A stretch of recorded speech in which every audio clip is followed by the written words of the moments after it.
Right now, on to the point. Helping the homeless in Sacramento, the issue on tonight's City Council agenda.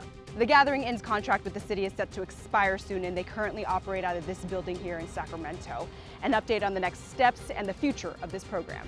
Plus food banks and USDA funding cuts. What's at stake locally? And we're going inside the California GOP Spring Convention as they mark a new era following the November election. I do believe that we need more Republicans in the Capitol.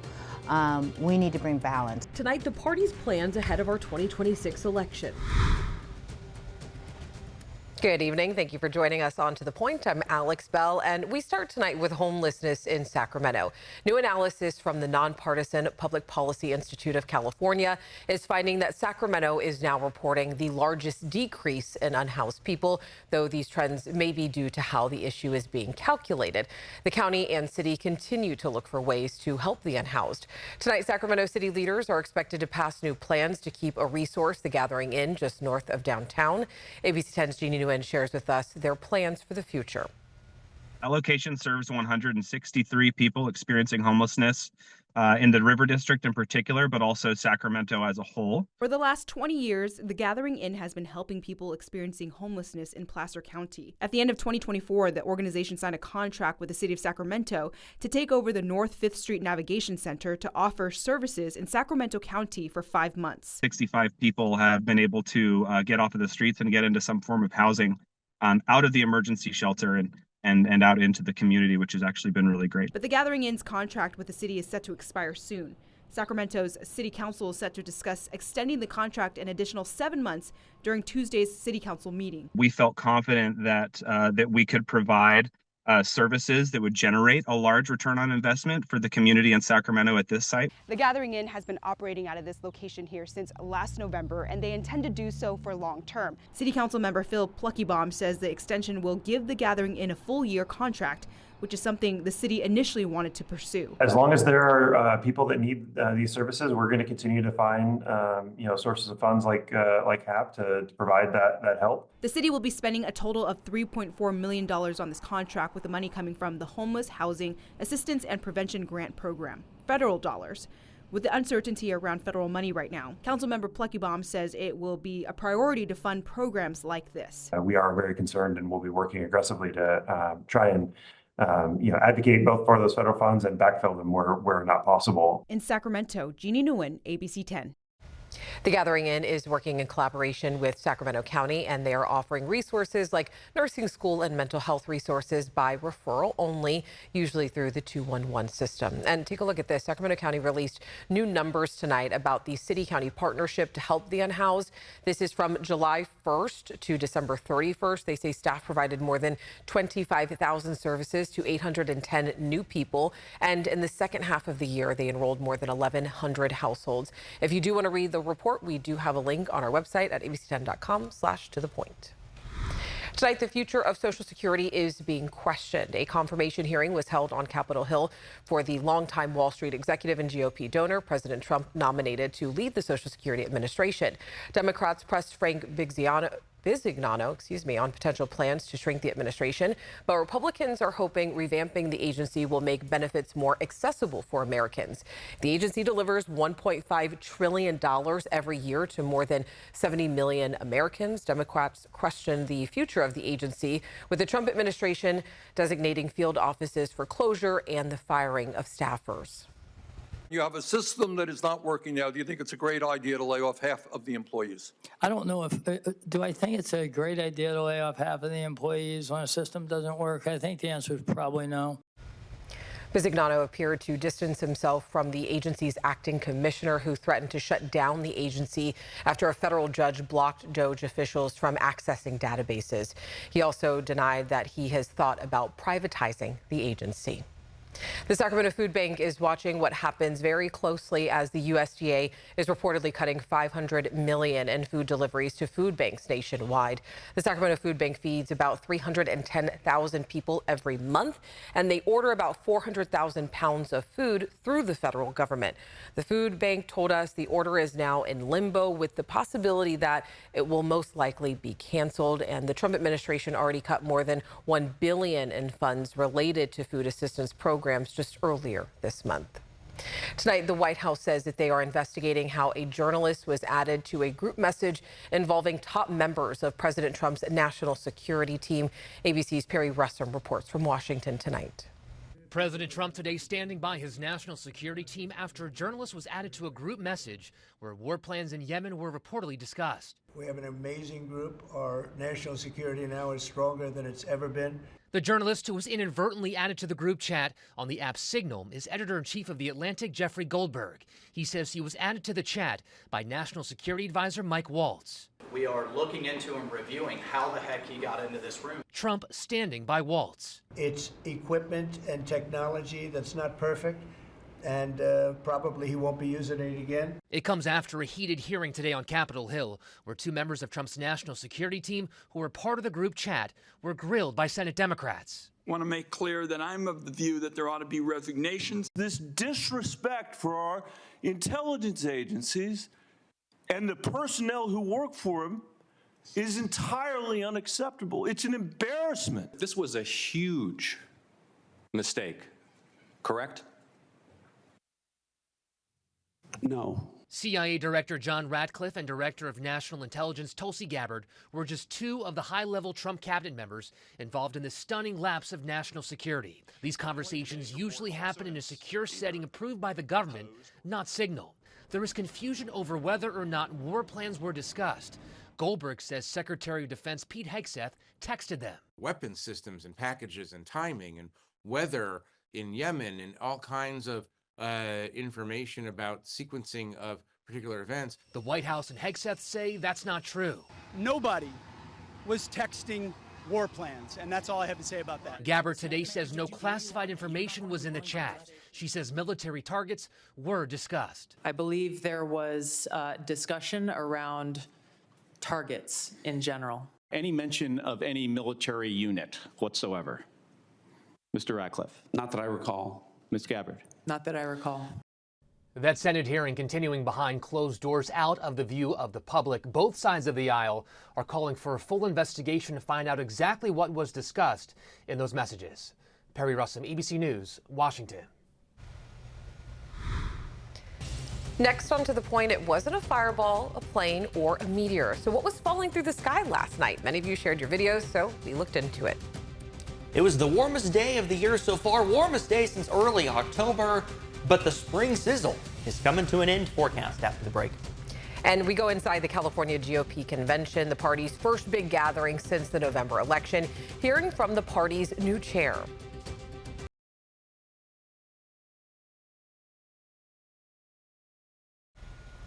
Well, you may have seen this last night. Viewers shared these videos showing what appears to be an orange fireball falling across the sky. The American Meteor Society tells us that they believe it wasn't a meteor or a fireball, but was likely debris from the SpaceX Dragon Freedom 2 rocket launch, which happened back in September. Very interesting there. Yeah, and there's always debris that comes off these rocket launches, and it was not the capsule. It was not a failure. It was a very successful mission. It just splashed down last week, brought those astronauts, the Starliner astronauts, back home. That same mission, that same rocket launch. It was just debris. That's all it was. Oh, man. Anything else coming out from the sky that we should know about? Some rain, perhaps? Oh, okay, some rain, some snow? Like that segue over to weather? I think that was pretty good.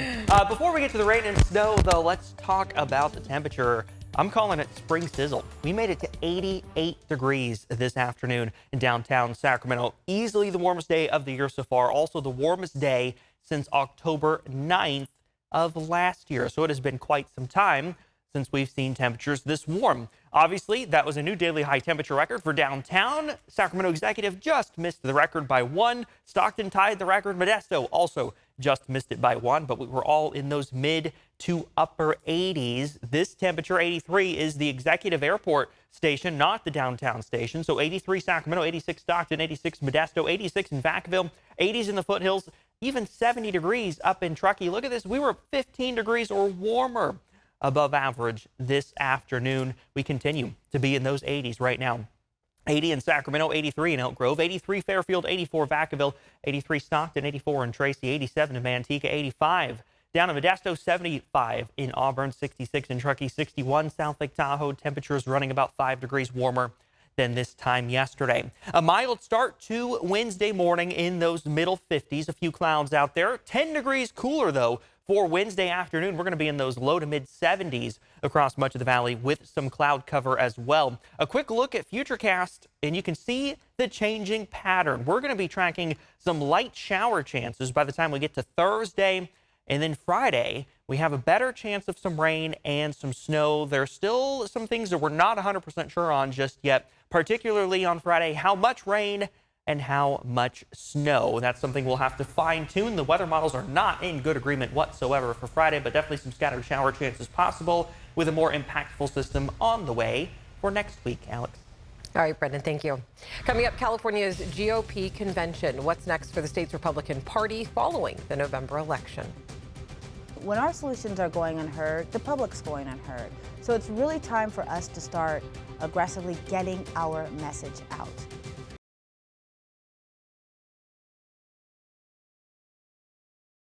Welcome back in. It's a new era for the California GOP. The state's Republican Party held their spring convention earlier this month in downtown Sacramento. Tonight, we're taking you inside, hearing from the party's new leadership and the voters who are calling for a new direction in California. Hey guys, we are at the California GOP convention. All I care about is the country being back to great again. Is he going to be able to get 700,000 signatures? Thank you very much. But this will help to do it. We don't need puppets in our party. We need God-first candidates. The California Spring GOP Convention. We usually sell these for $6,000. One for $3,000? Yeah, Mar-a-Lago. Yeah, so we have a matching necklace. We've been pro-Trump since the day he came down the escalator. I mean, I just love Trump. For 3 days, Republicans from across the state gathered for the first time since President Donald Trump took office. It's a time for us to seize the moment and actually change California. Let's go. Here we go, spinning the wheel, causing businesses and people to leave California. Yes, Newsom, you have been responsible for that. You are a dum-dum. I'm getting more and more involved in politics in my hometown and just wanted to see what this was all about. The convention filled with delegates, some sporting bright gold jackets with the golden era across their backs. A bold statement in a sea of red, white, and blue. We wanted to come and really look at reforming the California Republican Party, and we think it's time to take California back for the people and just have common sense politics. Because I'm a California native. I grew up here. I love this place, but I cringe at what I have to see and do. It was so fun. From celebrations. Today, we're having a celebration, a victory celebration for President Trump, and we also decided to honor Elon. We love you, and we are grateful for everything that you're doing. 2 panels. Come on in, get a good seat. And protests. It's also a time where California Republicans handle the party's business. All right, clerk, you can close the roll. Perhaps the biggest order of business is voting in a new chairperson. Before the vote, ABC 10 sat down with outgoing chairwoman Jessica Milan Patterson to discuss the party's impact on Republican voters. So you're the first Latina and also the first millennial to serve as chair. You also have served 3 terms. What have you really taken away from this role? And also, what do you think you've accomplished during this time? Well, certainly taking away from this experience, I have grown so much. This was never in my life plan. I was a very behind the scenes person. And when then Leader McCarthy asked me to run, it was a big step for me to be out there in the foreground. And so I've learned a lot. I've worked really, really hard. It's the hardest thing I've ever done in my entire life. So I feel that I have grown a lot over the last 6 years. On the accomplishments front, I think that we have seen a lot of accomplishments. From February 2019 to today, we've registered over 1 million new Republicans. There's more Republicans in California today than there were when Governor Schwarzenegger was in office. We worked incredibly hard on statewide initiatives, and in 2024, California voters were with the California Republican Party's position 89% of the time. So very excited about the wins that we had in Congress, very excited about picking up seats in both the Assembly and Senate this last cycle, the first time that's been done since 1980, the year I was born. And of course, very excited that we got so many great initiatives passed and killed at the last election in November. What do you think the 2024 elections really said about the future of the party and also where California voters are looking to go in the future? I think California voters have been awakened to what California Democrat one-party rule has done here. It is not the same state that you and I grew up in. When we have to put an initiative on the ballot to make crime illegal again, that says a lot about what Democrats have championed. Former Chairwoman Patterson is referring to Prop 36, passed by voters by 70% in November. It reclassified some drug and theft crimes as felonies. Patterson also mentioned $24 billion in homelessness funding that a state audit found was not consistently tracked. And she says our schools are failing our children. Federal data shows in 2024, students performed significantly below pre-pandemic scores in math and reading. It's a trend being seen across the country. There's a lot of problems that are happening in California, and there's only one party that's been in charge. So I think what we've seen over this last couple of years is California voters waking up to that and saying, we're not going to take it anymore. I also want to talk to you about something that you posted on X recently. So you said in less than a week, Gavin Newsom has released 3 podcast episodes while California leads the nation in gas prices, homelessness, and poverty, and sits near the top for the highest unemployment rate and cost of living. Great use of time, Governor. Why decide to post this? Because I think that he is absolutely unfocused on the job he was elected to do. When you are sending a letter to the legislature saying you need $3.5 billion to cover your Medicaid costs, and you're dropping 3 podcasts within inside of a week, you need to get back to work. On the third day of the convention, delegates voted in a new chairperson. Congratulations to your new chairwoman, Corinne Rankin.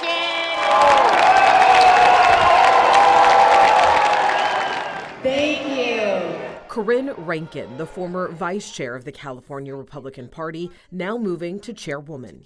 Tell me a little bit about what you want to accomplish in this role. The most important thing to me is electing Republicans to our state legislative bodies.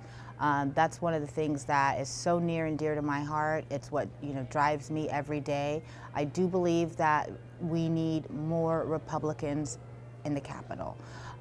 We need to bring balance. We need to have more conversations about what is helpful.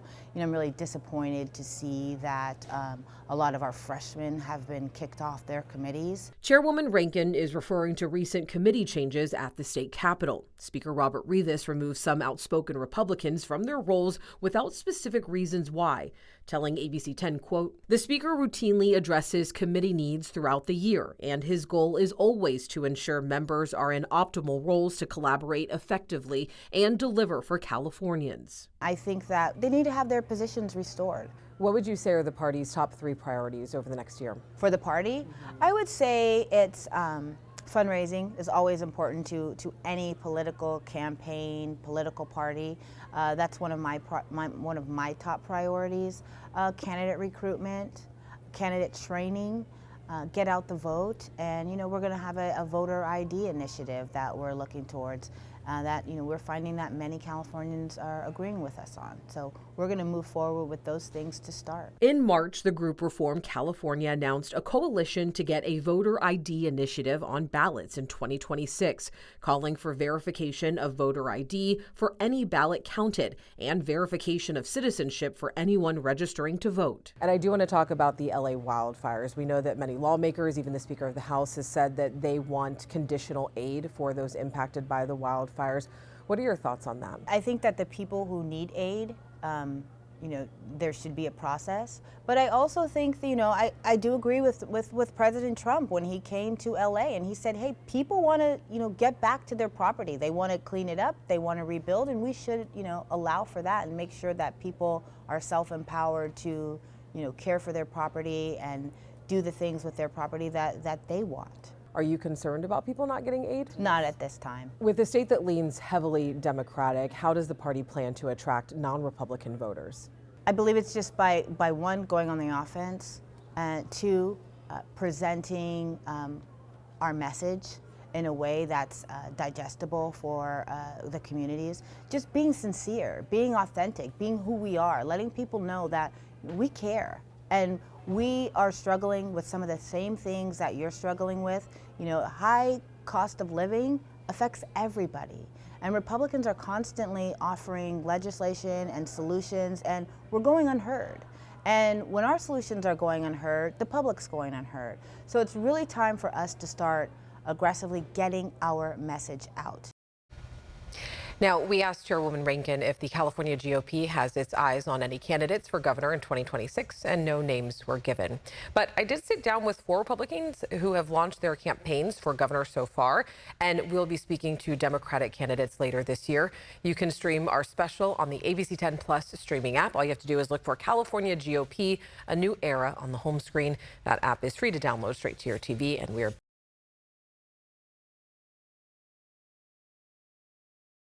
All right, before we wrap up here, I know we cover a lot of news. So if you have a question or if you have something that we should be looking into, just know you can always reach out to me and the team. Email us at tothepoint@abc10.com. I'll see you tomorrow.